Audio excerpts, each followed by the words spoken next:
Pre wedding shoot करायचं म्हणताना एवढं झंझट असेल मला वाटलंच नव्हतं. नमस्कार, राम राम मंडळी. 100 डेज मिनी ब्लॉग चॅनल मध्ये तुमचं पुन्हा एकदा स्वागत आहे. तर विषय असा झाला की आम्हाला सकाळी लवकर जायचं होतं चिकसंगमला पहाटे 5 वाजता. तर आम्हाला वाजले उठायला 7. मग गेलो आम्ही 8 वाजता. आम्हाला आधीच जायला उशीर झालं. त्यात आमचे भाऊजी या टायमाला सुद्धा शर्ट इस्त्री करत बसलेले. रात्री पूर्व तयारी करून ठेवायचं माहिती का. आमचे भाऊजी कसं बस लवकर तयार झाले. मग त्यांच्या भावाच्या बायकोला घ्यायला गेलो आम्ही. त्यांची भावाची बायको आणि त्यांनी सगळेजण दुसऱ्या गाडीत होते. मी, भाऊजी आणि दीदी सगळे एका गाडीत होतो. मग तिकडनं आम्ही कुठेतरी देवीच्या दर्शनाला गेलो. पहिले देवीचं दर्शन घेतलो, मग नंतर आमच्या स्पॉटवर आलो. आम्ही पोहोचायच्या अगोदर आमचे फोटोग्राफर दादा पण आले होते. त्याने कॅमेराचे सगळे वस्तू काढून ठेवले होते. प्री वेडिंग शूट करणं आणि बाकीचे कुठले पण शूट करणं काही सोपं नसतं, कारण की त्याचे खूप महाग असतात कॅमेराचे साहित्य वगैरे, आणि त्यात सगळं आपल्यालाच करावं लागतं. दीदी म्हणत होते की आयफोन फक्त व्लॉग करण्यासाठी कशाला घेतलाय, आपण सिनेमॅटिक पण ट्राय करूया. मग काय, मी व्लॉग सोबत सिनेमॅटिक शूट पण घेत होतो. तेवढ्यात आमची ऋतुजा दीदी तयार होत होती आणि आमचे भाऊजी तिला तयार करत होते. आमचे भाऊजी ऋतुजाची आत्ताच एवढी काळजी करायला लागलेत, लग्न झालं किती काळजी करतील काय माहिती. फायनली कसं बस यांचं फोटोशूट करायला चालू केले आणि मग दीदी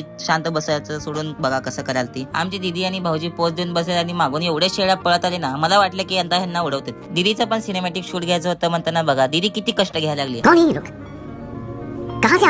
या अशा झाडा झुडपांमध्ये हिचे एवढे भारी भारी फोटो निघालेत ना, काय सांगू. देखो ना देखो मुझे क्या हुआ है तेरी बाहों में आकर. Same to same Kareena Kapoor.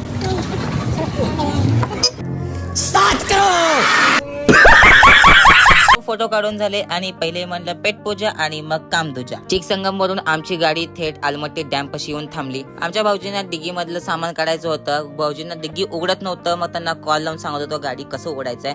भाऊजी कसं बस कपडे आणले वरती आणि कपडे चेंज करायला गेले. मग मी पण फ्रेश होऊन घेतलो आणि नंतर फोटोशूटला आलो. आमची ऋतुजा एवढं थकलेली ना काय सांगू नका. दीदीचे 4-5 व्हिडिओ काढून झालं, माझे 4-5 व्हिडिओ काढून झालं, फोटो काढून झालं. मग नंतर आमच्या भाऊजीचं आणि ऋतुजाचं प्रेम खूप उतू चाललेलं. मग यांना म्हणलं गॅस बंद करा. मग आमच्या काकांचा फोन आला तर काहीतरी नाश्ता करून घे म्हणून, आणि आजचा व्लॉग इथंच संपला. भेटूया नेक्स्ट व्लॉग मध्ये. Thanks for watching.